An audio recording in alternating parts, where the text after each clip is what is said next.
Fala aí, galera, eu tô com esse motor aqui, ó, do Ford Ka 3 cilindros. Quero deixar uma dica aqui. Esse motor que ele bateu, ó, tá vendo como tá o bronze todo comido? E a bomba de óleo tava desse jeito aí que eu vou mostrar pra vocês, ó.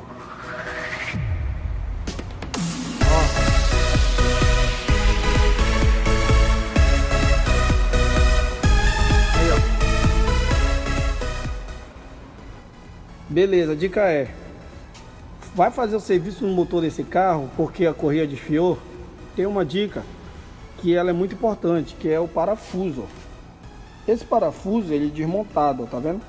Então a gente precisa desmontar o parafuso para fazer a limpeza do parafuso. Porque se o parafuso estiver obstruído com correia desfiada, essa polha não vai encher, o carro vai ficar batendo em cima do cabeçote, entendeu?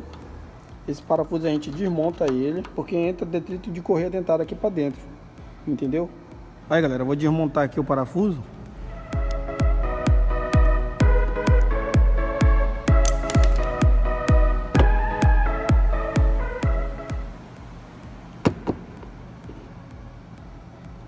Tira essa peça, tira a mola.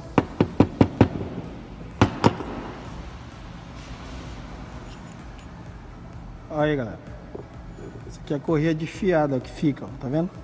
Então essa é a importância de tirar o parafuso, desmontar por conta desse detrito, ó. Porque se não tirar, não lubrifica o comando, ó, tá vendo?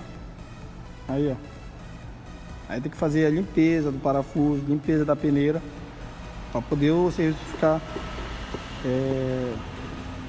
100% limpo, entendeu? Essa foi a dica aí, galera. Então é uma dica que provavelmente pode ajudar muita gente aí que vai executar esse serviço aí, valeu? Beleza?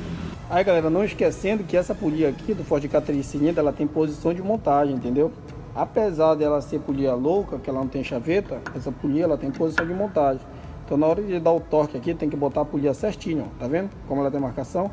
Então bota a polia certinha, dá o torque certinho e é show de bola. Valeu!